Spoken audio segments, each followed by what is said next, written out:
So the idea here is to talk about what it is that works for you in terms of stories, to find out the kind of things that you need to have with when it comes to telling your own story. So what I'm going to do is get the page up on LinkedIn, so I can keep an eye on. At the same time, an eye on kind of attendance. We are uh, going to cover as many topics as we can, as many stories as we can in the time that we've got. And I'm going to come to you ideally through the comments, address as many topics as we want to address with the time that we've got. Um, some of what we're going to talk about is to do with business storytelling, but obviously that has all sorts of issues around whether or not that's the kind of stories you use to sell with, or whether that's stories that you want to tell as part of a team. So it could be a story in a pitch, or it could be a story within a team of people you're working with, or it could be something a story which you tell to customers. They're all basically following a similar kind of pattern in terms of the kind of information that you need to include to make something into a story, as opposed to making it into a kind of collection of facts or opinion. Nothing wrong with facts and opinions, but the challenge is it's a very busy, noisy environment, and facts and opinions don't always cut through the noise. There is some research that suggests that stories can be 20 times easier to remember than facts. Oh, hang on a second. I'm getting a note here from Ed saying the sound quality on the mic is poor. Ed, is that any better if I move to there? Um, Hopefully that's making the audio. I'll turn the audio up ever so slightly. Okay, thank you, Ed. So there is some research published. In fact, I got the author who wrote this study, a guy called Jerome Bruner, who wrote a book called Actual Mind, Possible Worlds. Within his body of research, there is suggestion that facts are up to 20 times easier to remember when they are presented in a story. Um, and without story, they become kind of disembodied, and they're just kind of floating in the air. And the challenge with that is, well, they're much harder to remember. I mean, most of us don't have kind of photographic memory. If you go to the shops to buy more than three things, you're going to have to make a list. That's something I do anyway. And so story allows you to embed facts into a kind of narrative stream. So there's a couple of things about story that make story itself so powerful and so persuasive. Now, the first is, as I said, you're putting things into a kind of stream, a line. And I'll give you the simplest line, the simplest way of telling a story in a line in a moment. Um, so, in other words, you're giving your fact a beginning, middle, and end. And so we are very much attuned, our brains are very attuned to causality, to what causes what. So this happened because this happened, and then this happened, and they're connected. In our heads anyway, they may not be connected in reality, but certainly in our heads we see them as being connected. Okay, so that's really interesting.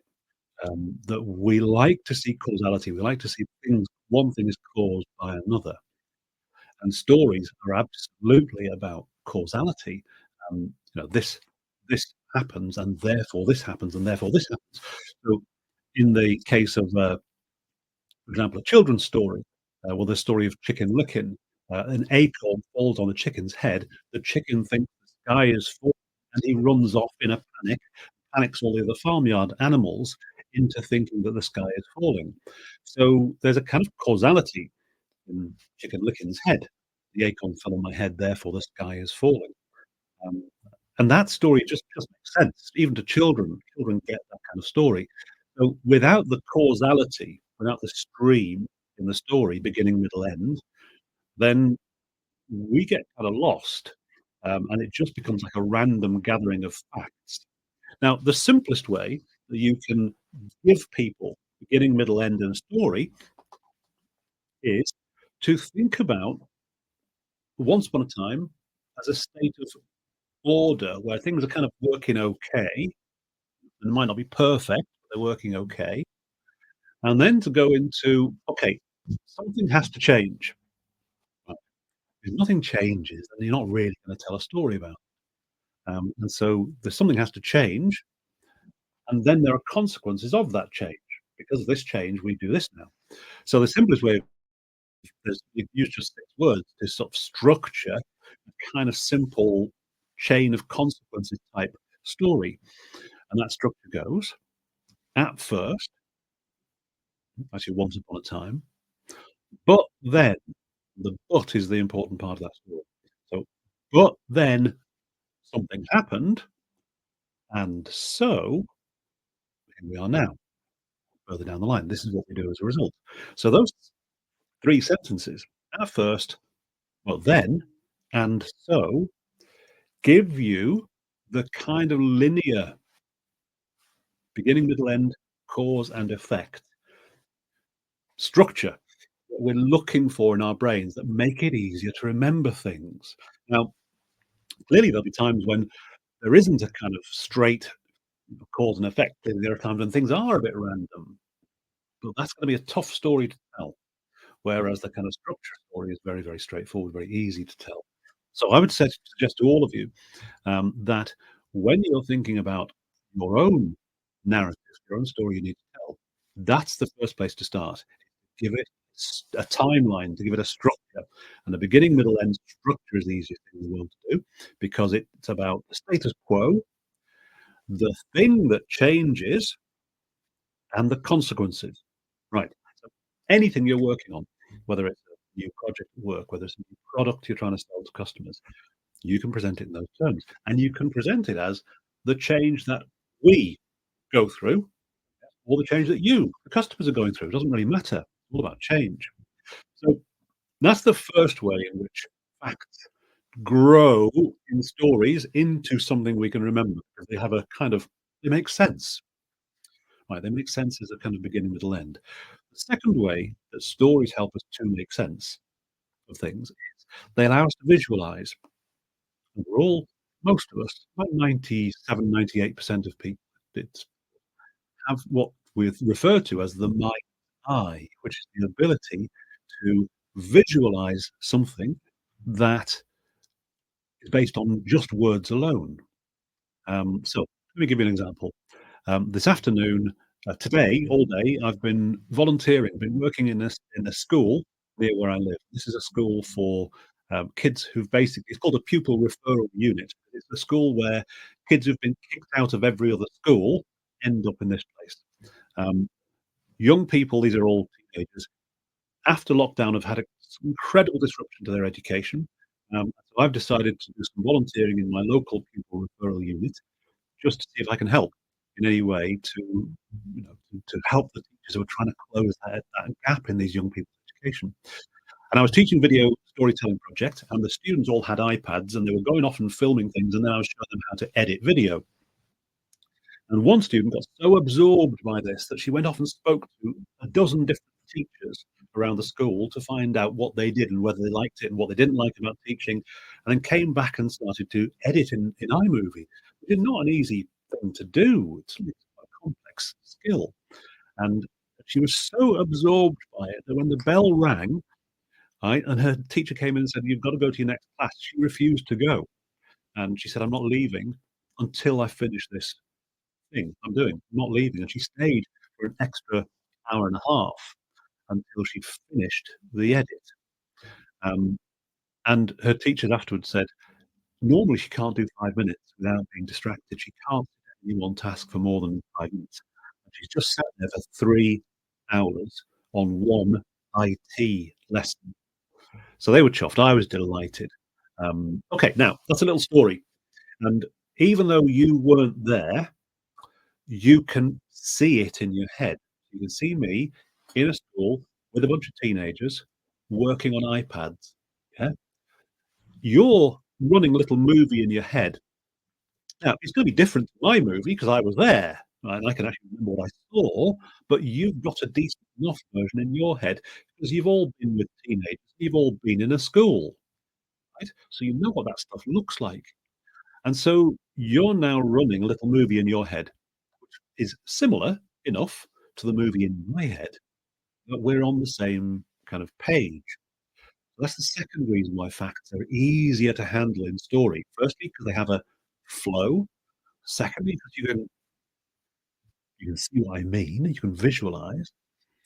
But the third great reason why stories are so effective, is that they connect with people at a kind of physical level. So let me tell you another story. I used to be a journalist, and obviously, as journalists, you're always trying to get the story factually accurate. Okay, you're trying to be as accurate as you can. Every now and again, you make mistakes, and it's very, very embarrassing. I'm gonna tell you a story about a journalist who made a mistake, not me, somebody else, but it's an interesting story. Now, this guy was, he was attending a conference about 20 years ago. He was attending a conference. The conference subject was overpopulation. So the people at the conference were concerned that there were too many people in the world and that the planet couldn't sustain the number of people who were coming, and they were calling it overpopulation. It's quite a gloomy topic, and so the journalist who was there was thinking, "Well, how do I write this story up without it sounding really gloomy?" Anyway, so he's pondering on this, and then he notices up on the stage, one of the academics who's speaking, she herself is pregnant. And he thinks, "Well, that's quite a nice irony because, yes, about overpopulation, but she's also bringing a new life into the world." So it illustrates beautifully the dilemma of, well, we're worried about the big picture, but we're getting on with our own lives at the same time. And so he made this the intro to his article, and it was published in a national magazine. And the next day after it was published, he got a phone call, and it was the academic from the conference, and she said, "I'm not pregnant." It's like, "Oh," and he's like, "Oh." Wow. I mean, he was so I mean, she was embarrassed, obviously, but he was just mortified with embarrassment. He was so embarrassed about it. Now, here's an interesting thing. When I retell that story, it's not my story, it didn't happen to me, it happened to somebody else. I read it in a book, so it's a third-hand story. But when I told you about that moment where on the phone he goes, "Oh, no. Oh, I've made a terrible, terrible mistake," we all get most get a little sort of, "Oh," feeling inside of like, "Oh." It's almost like a sympathetic reaction to what's just happened to that guy, and that's really interesting because we're responding physically as if it had happened to us. Little well, it's not exactly, it's like an echo. So, I've described an emotion, a strong, powerful emotion, embarrassment, shame, yeah?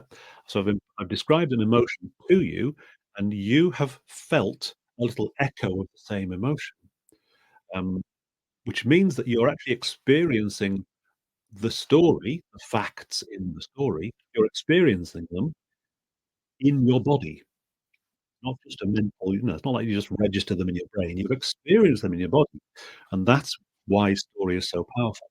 Now, I did say in the blurb that I'd occasionally referenced, Storyteller Tactics, which is the training product that I've created, recently, and there's a card, a very, very useful card in Storyteller Tactics, and if you want to, I'll post a link to this card so you can see it. The card is called Movie Time because it's about this idea that when you're telling a story, you start a little movie playing in someone else's head. And that little movie is basically, okay, the ingredients. First of all, there's action. Well, in the story about the journalist who got the fact wrong, he went to a conference, he saw a speaker, he wrote an article. Okay, so there's a scene, like a movie scene, with somebody doing. I told you a story about going into a secondary school, working with young people. Again, there's a kind of movie scene playing in your head that you can see. Okay, it's fantastic. Now, the second ingredient of a good movie, first one is action, real people doing real things in a real time and place. The second ingredient is emotion. Okay, so in the story about the journalist, embarrassment, a very powerful emotion. My story of what I've been doing today, delight, pride. I'm really chuffed for these people, these young people, that they've got so much out of that session. So emotion's very powerful too. And emotion, you feel it in your body, and it also sticks in your memory better than anything else we know. Then you get on to the 3rd ingredient of a kind of a movie time story, which is you get to give people the meaning. So the meaning of the story comes last, and the meaning of the journalist's story is check your facts. Yeah? Whatever you do, check your facts, particularly never, ever, ever assume a woman is pregnant unless she actually starts giving birth. Check your facts. That's the moral of that story. Moral of my story is, look, if you've got time, and you're able to do it, go and volunteer in school because kids really need us right now, and we've got useful stuff we can pass on to them. So that's the moral of that story. But if I just started out by saying, "Okay, really important messages here, folks. First of all, check your facts. Really important to check your facts. Secondly, volunteering is good." Well, okay, it's an efficient way of communicating, so I've stripped out all the other words, but it's not gonna register with you in any meaningful way. You're not gonna remember anything that I say, in any kind of, you know, meaningful way. So, no. So, the wrapping of taking the facts and the important message and wrapping them up into a story is a really effective way of working. Now listen, I'm gonna in a moment, I'm gonna post a link where you can find your own version of Movie Time. You don't have to pay for it. It's there online for free, which will go into a bit more detail about the kind of stories you can tell. But I'm really curious, 'cause I don't wanna just talk at you for the next 40 minutes. I'd like to have a conversation. So I'm really curious for the dozen or so people who are in the call, if you can post comments, ask me questions, tell me about the stories that you are trying to tell at the moment, and what challenges you face when it comes to getting your story across. And I'll do my best to answer your questions and to come up with suggestions, maybe come up with ideas of where you might look um, within the world of storyteller tactics, which is the training deck I talked to you about, to see what kind of stories you can tell. So please use the comments and do that. What I'll do just for a second now is I will go to my web collection of cards and I will post you a link to that story tactic I just mentioned called Movie Time. And then if nobody comes up with any questions, I'll carry on and I'll give you some other ideas around stories that I think are really useful. Okay, let me do Movie Time first. So the web link I'm about to put in the chat is coming up, and it's here. I'm going to put it in the LinkedIn comments section. There it goes, LinkedIn. Boom, gone. Right, okay, so that's gone into the comments. There we go. So, okay, so if you click on that link, it'll take you to the website for Pipdex, which is the publishing company who publish Storytell Tactics, among other things. They've just announced what I think is going to be well, Storytell Tactics is the best selling of the 6 or 7 decks of cards that Pipdex produced. They've got, let's see on my shelf, they've got Innovation Tactics, Workshop Tactics, Idea Tactics, Brand Tactics, Team Tactics, and Strategy Tactics. Okay, pretty good collection. The one they've just launched today, which I think is going to do incredibly well in terms of sales, is called Negotiation Tactics, and it's written by a a woman who is a current serving police negotiator with a lot of experience in hostage negotiations, um, and she's written a whole deck like Storyteller Tactics, but this time it's about negotiation skills, and I think that's going to do well, and I'll tell you why. Negotiation and storytelling are similar, and here's how they're similar. They're similar insofar as everyone knows about them. Yes, everyone's heard of storytelling, everyone's heard of negotiation, but that doesn't mean we're any good at it. I'm a terrible negotiator, absolutely terrible. Um, and therefore, if someone comes along and says, "Okay, I've got some tactics for you on how to negotiate, or I've got some tactics for you on how to tell a story," People are really, really keen. Okay, so listen, thank you. Take some questions coming in, some comments. Lovely. Otherwise, I'd just be talking to myself all the time. I'm gonna go through them in order. Um, and, let me see. Hold on a second. Okay. So first of all, we've got, questions. So 2 questions for you, says John. I'll do the first one first, John. I'm fairly new to Pipdex, right? How do you take a fairly dry business pitch? In our case, it's to do with user identity technology that helps email list owners connect to advertisers. That's quite dry. And how do you make a story out of it? Okay. All right, John. I'll come to your second question later. So, right, fairly dry pitch. Well, one way of thinking about this is, okay, there's in the storyteller deck, there's a set of cards right at the beginning, with the first category of cards. They're called concept cards. They've got a kind of red edge around the card, and they're about. I think of them as being the kind of concepts that lie beneath stories. So what's going on beneath story? Why is it that stories work? So there's kind of deep level concept cards. And there's one I really like, which is called Order and Chaos. So I won't go through the card. I'll explain the concept behind it. So the concept behind that card is, look, the world as we know it is either one of two things. We're either in a state of order, right, or we're in a state of chaos. And when we're in a state of order, we kind of get what we expect. So you do something and you get what you're expecting as a result. Okay. And that's good, right? Because it's dependable, it's reliable. But you can have too much order and too solid, which is bad because A, it's boring, nothing new ever happens, and B, it's rigid, yes, and it's kind of oppressive and you get frustrated because nothing's ever changing. So you can have order is good, too much order is bad. Then there's chaos, and when you're in chaos, it's like you don't know what's happening. You do something, you pull the lever, you press the brake pedal, and the car doesn't stop. Right, that's chaos. So you do something, you don't get the result you're expecting. You don't know what's happening.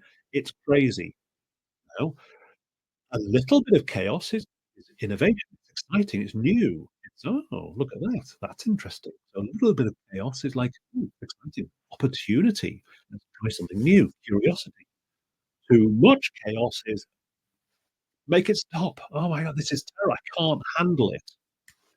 So in story, you are the person, hero of the story. You basically get to navigate between order and chaos. And your role in the story is to say, look, you're coming to me as a customer because you've got one of two problems. Either you've got too much order and you want us to help you shake things up a bit, or you've got too much chaos and you need us to help you calm things down a bit. Right. So which is it? So when you're saying, well, actually, a business pitch is about user identity tech that helps email list owners connect to advertisers. Okay. So are you helping them try to turn the crazy chaos, too much information, too many things going on everywhere, that's chaos. Okay, our tech helps you focus, right? Well, you're bringing order to chaos. Okay.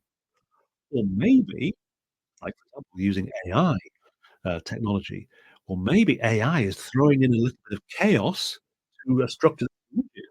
And your customers are going, I wish we could do things differently. Ah, with our technology, you can try something different. So that's one way of thinking about it, John, is get the framing right in your head first. You're doing something heroic here. You're either helping your customers exploit exciting new potential of chaos, right? Or you're helping them control and tamp down and yeah, survive and establish an order. Okay, so that's the first thing I think about in terms of giving yourself it's a dry topic. And what you're doing as the hero in this story, you're giving your customer tool, right? A tool to deal with either deal with the chaos, too much chaos, or it's a tool to deal with too much order. Okay, so that's it. That's the beginning. So you then have a structure, beginning, middle, end. The beginning is customer doesn't have your tool. The middle is But then you arrive with tool, and the end is, "Okay, and so this happens." Now, what I'd say then, the next step in that is to break it down into a single example, all right? So a single example, and ideally, the story you're telling is as close as possible to the person you're telling it to. So, for example, if you are speaking to an email list owner who works predominantly in marketing, okay, and we're gonna say, "Look, a marketer like you uses our technology to do this." Whereas if you were working with somebody in retail banking, well, you don't wanna be talking about marketers. You wanna say, "A retail banking customer would use our software like this." So what you're doing is you're getting us your story, your single example story, getting it as close as you possibly can to the person who you're trying to sell to. 2 cards will help you with this in the storyteller deck. Number 1, audience profile. The golden rule of storytelling for everybody would be audience first. So audience profile will help you locate your target customer, and then simple sales stories will help you tell a story as close as you possibly can to your target customer. Okay, John, I'll come to your second question in a moment. Let me go on to the next question. I'm liking this. Okay. So this is just LinkedIn user. Hello, I just purchased Storytelling Tactics Pack.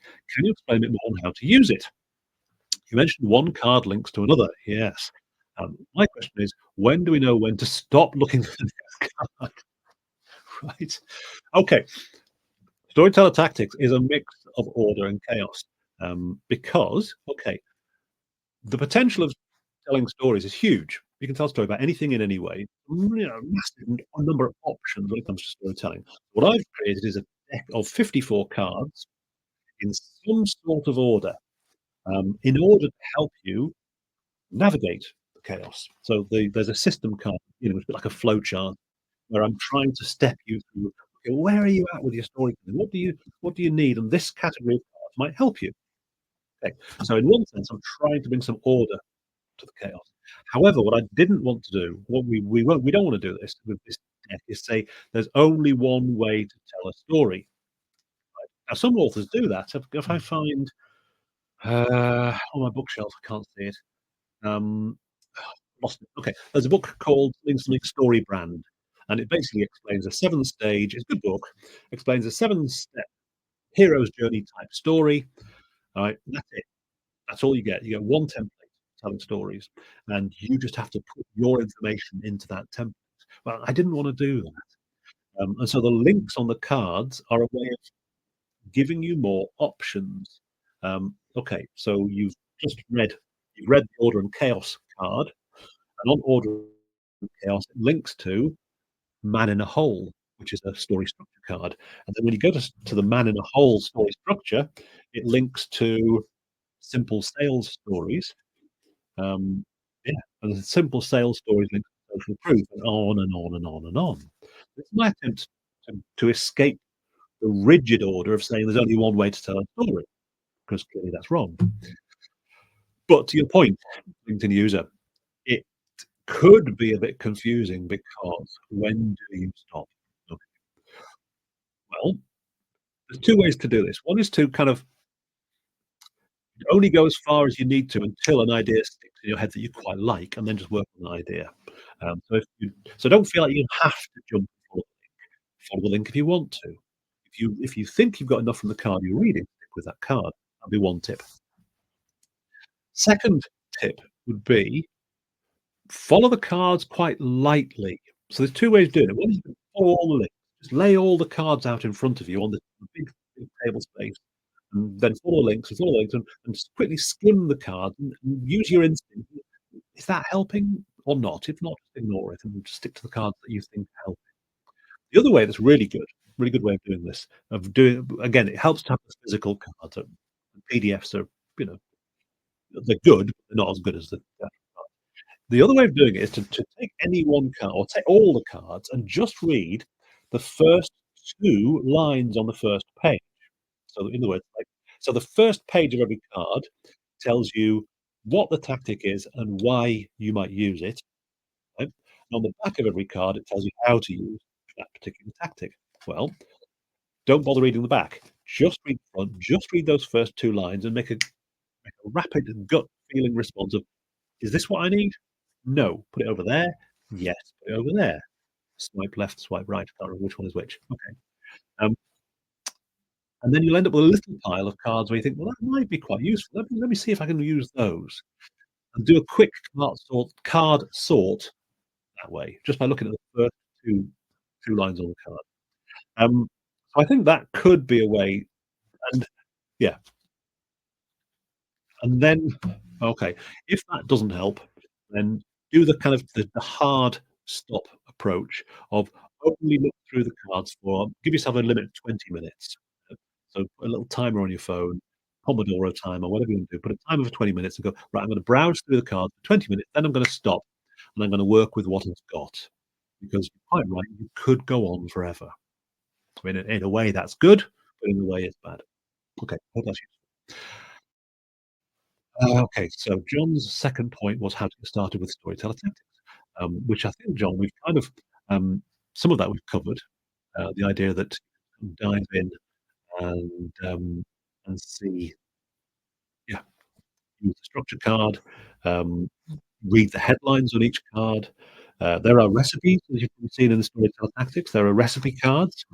Um, so, for example, probably the best. I think if I said best, probably the most immediately useful recipe is one for stories that sell. Okay, and on the back of the card, oops, on the back of the card, there's 5 tactics that you can look at to develop a story that sells, stories that sell. Um, what I would say about the recipe cards is I actually think recipes maybe not the right analogy. They're more like a buffet than a recipe. So if you're making a cake, you follow the exact ingredients and steps in a recipe, and you get a cake. Storytelling isn't quite like that. You might need some of this, and some of that, but you might not need the other. And so it's more like going to a buffet at a wedding plate, and you kind of help yourself to as much as you want of what you like, and you leave the mushrooms, or in my case, you leave the tuna, 'cause I like fish. You get the idea. So that's one ways to navigate the deck are to use the recipes, just read the headlines and do a kind of flick through the cards. Um, try using the story building system, which is the kind of where are you with your story, which category of cards might help. So those are all different ways to navigate the deck. However, what I would say is a really useful way to navigate the deck also is to see what other people have done. So I'm going to just put another link in the chat. Do, do, do, do. So next link going in the chat right now is for a blog page called "How to Get Started with Storytelling Tactics." Hold on a second. Yeah, so how to get started with storyteller tactics. Hold on. Boom. Now that's one blog page, and what I use that blog page for is like a gathering collection point for all sorts of resources about using storyteller tactics. So there are little tips. There are instruction guides and links to other blogs with instructions on how to get started. Um, but also, I link to examples of customers like you who've bought the deck and are using it for this, or they've bought the deck and they're struggling, and so we're doing like a walkthrough between us with where are you up to with the deck, what problem have you got, and so there's all sorts of examples in there. Some of them are quite long, it's like 45-minute discussion between me and a person about their business, where we actually go through and try and figure out what they need in their story. Um, some of them are kind of before and after case studies. So one example is a customer who I worked with over a client who I worked with over about 6 weeks. And before the 6 weeks started, his kind of video blog that he was keeping, his marketing videos, were a bit all over the place. They were quite random and scattered, and it wasn't really clear what he was talking about, to me anyway. And by the end of the time we spent together, they were much, much clearer, much more focused. I'll post a link to that before and after case study in a second. Um, what I particularly liked about that relationship with that client, he was a consulting client. What I liked about that is about 6 weeks after we'd finished working together, I said to him, "Look, Brian, can you point to a difference in the bottom line, right, about where can you point to a difference where you say, 'Look, you've made more money. You're making more money as a result of being a better storyteller.'" And he said, "No, I can't. But when I walk into a room at a conference or a meeting or a trade delegation, when I walk into a room, people know who I am." Right, okay. So he's recognized the leading voice in his field because people are sharing his stories. That's worth something. So that's a really good story. That's really a good example. But also we did get customers turn around to us and say, uh, "Look, I used your tactics." In one case, I'll give you an example. One case, a woman said, I read what you were saying about testimonials, how to get a testimonial from a customer, and I used it, and I got some great testimonials, and from that one thing alone, I think I've paid the value of the deck of Storytel Tactics just because I've got such good testimonials from my customers. Um, so, well, that's good. I like to hear that sort. So on that blog post I've linked to, you'll see all sorts of examples, of people sharing all sorts of insights into, um, how they use storyteller tactics. Um, John and Sabrina, just a quick and anyone else on the call as well, a kind of curious question. Do any of you use the Slack channel, for Pipdeck? We have a very active. I'll share a view to it in a moment, but we have a very active, Slack community. It's uh, about 25,000 people on it. Obviously, not all of them are commenting all the time, um, and not all of them are active all of the time, but a number of them are active, and, they are so there's the link to the Slack channel. So within that Slack channel, as I say, we get, um, quite a number of people who are talking to us about how they use the cards, asking questions about how they use the cards. What's lovely about it is in the early days, it was just kind of me and the other authors who were answering most of the questions. But as the community has become bigger and more mature, I'd say, um, most of the time it's other people answering the questions before I even get there. And I come in with an answer as well, but other people have beaten me to it. They're posting all sorts of useful suggestions and ideas, which I think is fantastic. I'm really proud of the way that works. Okay, so as I've talked about storytelling, I've talked about getting started. Uh, does anyone else have other questions that they'd like to ask?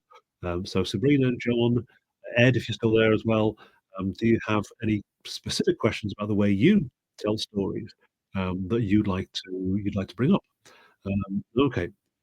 Uh, so yes, Sabrina, I need to connect my account to the Slack channel. I'm not to be absolutely honest, it's such a long time ago that I joined Slack. I actually can't remember how you do that. But yes, do. Please do. And it is, I believe, it's a nurturing place.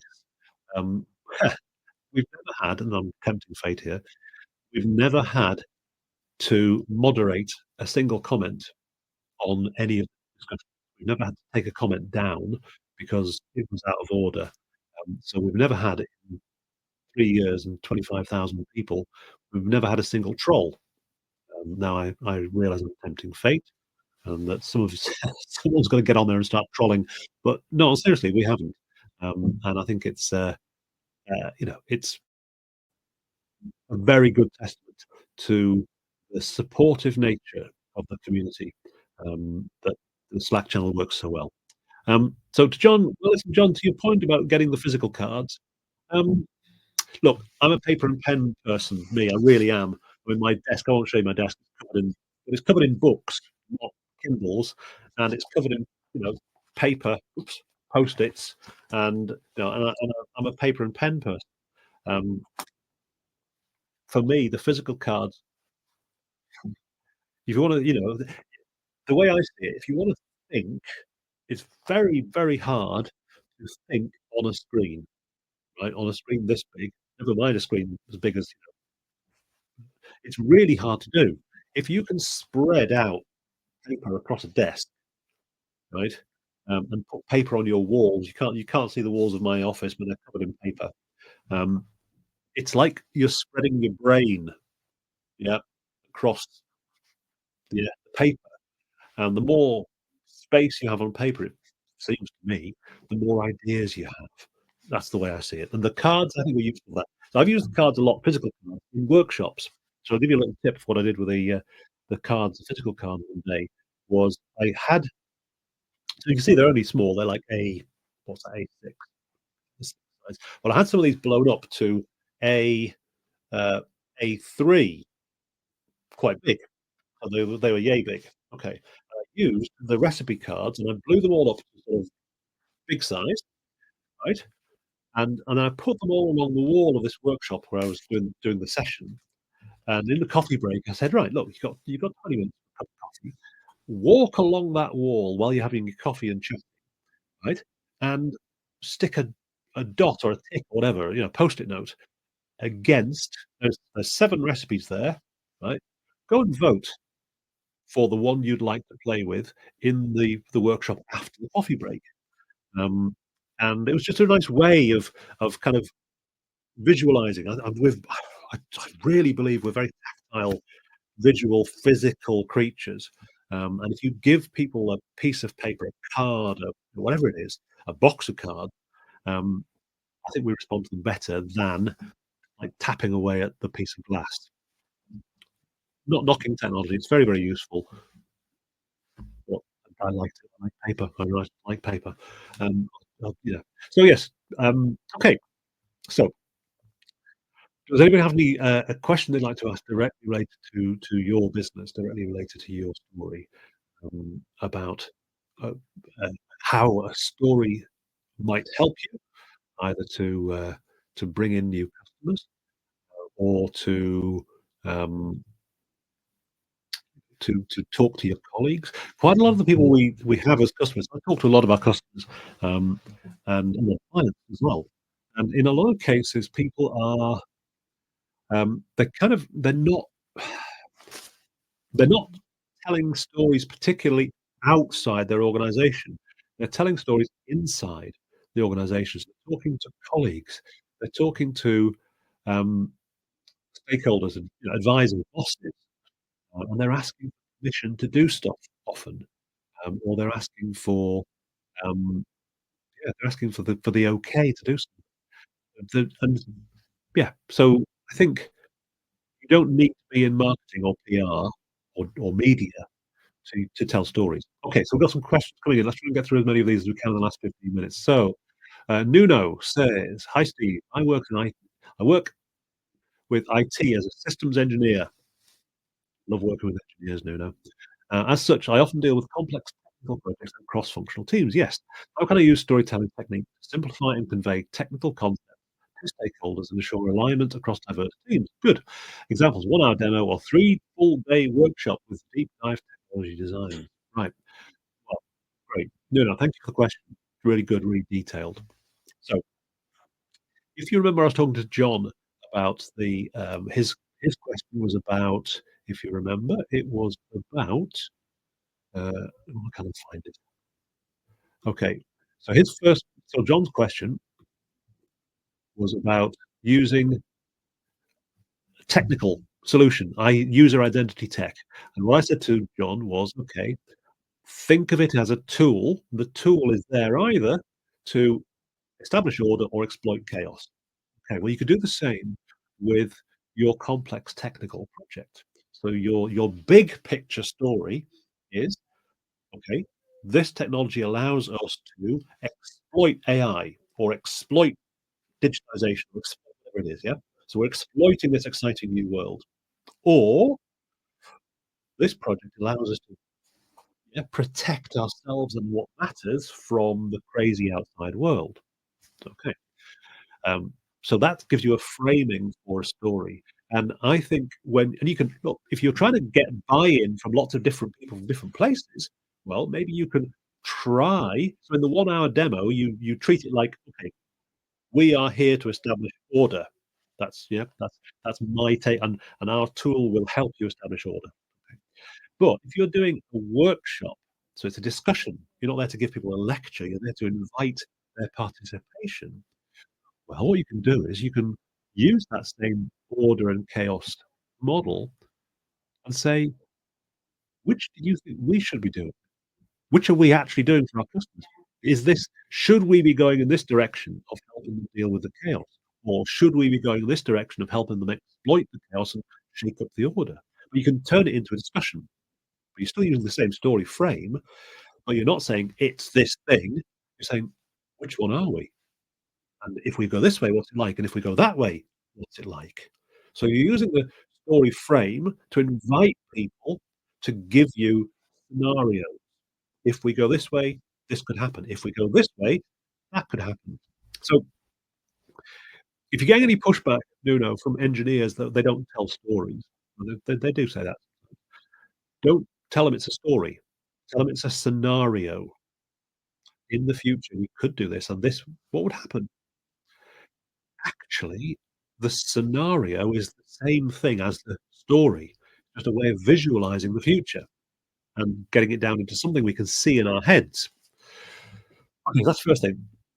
The second thing is engineers will sometimes tell you that they're all about facts and systems, and they don't tell stories. Well, of course, that's not true. What you realize with engineers, with anybody, in fact, any kind of expert, is when an expert is talking to an expert at a fairly high level, right? No, they don't tell stories. They talk in code. Yes, they talk in jargon. They talk in very, very technical language, and outsiders can't really follow it because it's not for them. These guys are talking, men and women are talking to each other at a high level. When things are going smoothly, they can stay at that high level. When things go wrong, they drop down into story to troubleshoot. So, have you tried this? Oh, well, what happened when you did that? Oh, and when this went, what did she say? Yeah, okay.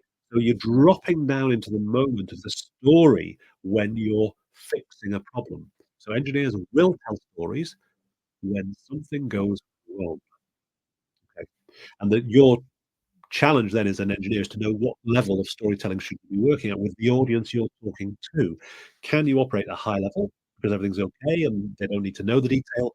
Or do you need to drop into the detail, the low level detail, because they don't understand? You need to help them see, or because something's gone wrong. Um, okay, I'm going to try and get through some of the other questions, Nuno. I hope that's a bit of a useful answer. Um, uh, but in terms of the 3-day full workshop, before I just go on to Oliver's question, the deep dive into technology, these are scenarios, and the story cards could help you develop scenarios. So you put real character or an imaginary character who's plausible. It doesn't have to be a real person. It could be an imaginary person who's, based on your experience of what people are like. Doesn't matter. You drop them into a scenario, and we can see what you mean, and we know how that feels, and you've brought us into your story world, and it has a beginning, middle, and an end, and it's working like a story. It's a You can play the story in different directions, yep, before you do it in real life. Okay. And the other thing that engineer I think the other story that card that engineers find really, really useful, I won't go into it in detail now, but the other card in the deck that engineers really love, in my experience, is the one called Innovation Curve, which is about how do you describe your new thing, your innovation, in relation to what people are already doing. Okay, now moving on to thank you, thank you very much, Nuno. I hope that was useful for you. So moving on, this might be the last question we get to go to. Oliver's question: how do you combine the architect card with the storyteller cards? Well, so people might not realise this. We haven't really gone crazy with the architect cards, but there is a little mini deck of cards called archetypes, which are a kind of little brother to the storyteller cards, storyteller tactics. Okay, now these are actually standalone. You don't have to buy Storyteller Tactics in order to buy this because there are 3 cards from Storyteller Tactics that have gone into this box as well. So there's a very basic structure card, called Man in a Hole. There's Movie Time, which I mentioned before, which is about creating a little scene for any given story. And then there's a card called Hero and Guide, which allows you to figure out where you sit in relation to your customer. Okay, so it's a standalone card, but it does work really well with Storytell Tactics, and it works really well with Brand Tactics, and it probably works pretty well with Team Tactics as well. Archetypes are what's an archetype? I know we use the word, but again, most people don't really know what it means. An archetype is a kind of character based on a widely recognized and understood human trait. So there's an archetype of the rebel. The rebel is the rule breaker. It's the character of Loki in Norse mythology, the trickster, the rule breaker, the rebel. Okay, and we all recognise that character because we've all been around teenagers. We were a teenager once, so we know what it's like to break the rules, and we know what it's like to be annoyed by people who break the rules. So that archetype is really instantly recognised by everybody because it represents. It's like putting a human face around a common human experience. The other way I think of the archetypes, and there are 12 characters in the archetypes box: the rebel, the lover, the ruler, the carer, um, the companion, the explorer. The way I think about them is we've all got them inside us. Like, so imagine you're driving a minibus down the road, and there are 12 seats in the back. And you've got these 12 characters all sitting in the back of your bus, right? Um, and they'll all be shouting at time to time. They'll be shouting instructions to you to which way you should be driving or how you should be driving. Um, Occasionally, right, one of them will go really quiet. You need their advice, but they've just gone quiet. But occasionally, one of them will grab the steering wheel and try and take over where you're going. You can have too much or too little of these kind of voices, but we've all got them. We all recognise them. The way I use them in relation to storytelling tactics, well, the first is obvious, is like you use archetypes to create vivid characters in your story. So a rule breaker character is going to be very memorable and vivid in your story. Okay. A rule maker is also a very vivid character. So that's the first way. The second way you can use archetypes is around brand, which is again related to story. So you think, okay, my brand is an IT company. We're providing IT solutions. But what we're really doing is disrupting. We're really disrupting the old order and shaking things up by introducing AI. So we're really a rebel brand. Okay. So you're using the archetype to give your company a character, something we can identify with emotionally. The third way I use the archetypes cards is around kind of personal development coaching, because the archetypes, they're in everybody and they're kind of reflecting on the different life stages we might be at. So you might be working with somebody in your team and you think, look, you are being promoted to middle management. So you need to start thinking with the mindset of the ruler to when you look at the people you used to work alongside, who you used to be your companions, but they're not now. They're now middle management, so you need to start thinking differently to how you did when you were all the same at the same level. So the archetypes allow you to start thinking in those sort of character terms. Um, yeah, they're an interesting little side part of the Pipdex family. Um, and I think they're all available through the app as well. I know people have just launched the apps; they're all available. Okay, so where are we? Um, Hendrik, thank you so much for coming in with that comment. Let's just look, this is in response to Nuno. Break it down. Um, yeah, keep it simple in building blocks. Yes, it does help to create a timeline. Where are we? What's the goal? And then your simple story moments. Yeah, this is where Nuno and Hendrik is right here. This is where the beginning, the middle, end structure is really useful. The beginning, here's where we are at right now. Right? The middle, things have got to change. Either we're going to initiate the change or we're going to get hit by change. yeah, but we can't just stay where we can't just stay in once upon a time, but something has to change, okay? The consequence of that change is the end of the story, and that might be in the future. You might be throwing into the future, but the structure is the same. Beginning, middle, end, the old order, chaos, the new order that emerges. That's a really simple structure that anybody will understand, and all you're telling people is, "Where are we right now in that timeline? Are we in the once upon a time, facing the chaos, right, hoping to get out the other side, or are we in the chaos, desperate to get out into the new order?" Okay. Thank you very much for that, Hendrik. Yeah. Okay. So listen, we're nearly up on the hour. I can probably wrap in one last very rapid question if anybody wants to, or is there anything else I can usefully link to? Um, Listen, if you want to ask any further questions, we are kind of almost up on the hour. Uh, Send me a direct message on LinkedIn. If you're not connected already, please do connect. I'm always happy to answer questions about storytelling. Um, all references I've made today to storyteller tactics, if the content of every card is available free of charge, no cost, via our website. So if you want to read one of the cards, um, then just go online. I'm putting the link in the there we are, the link's gone into the comments now. So go online, and at that address on the Pipdex page, you'll find all the content of all the cards forever for free. What you think, "Well, why would I buy them then?" Okay, well, you buy them because you get physical cards, but also you get tutorials like this one, you get to come into the Slack community, you get to ask the authors questions, you get you get an awful lot of extra added content. You get the app, you get access to so much additional information. You get little videos, little walkthrough videos.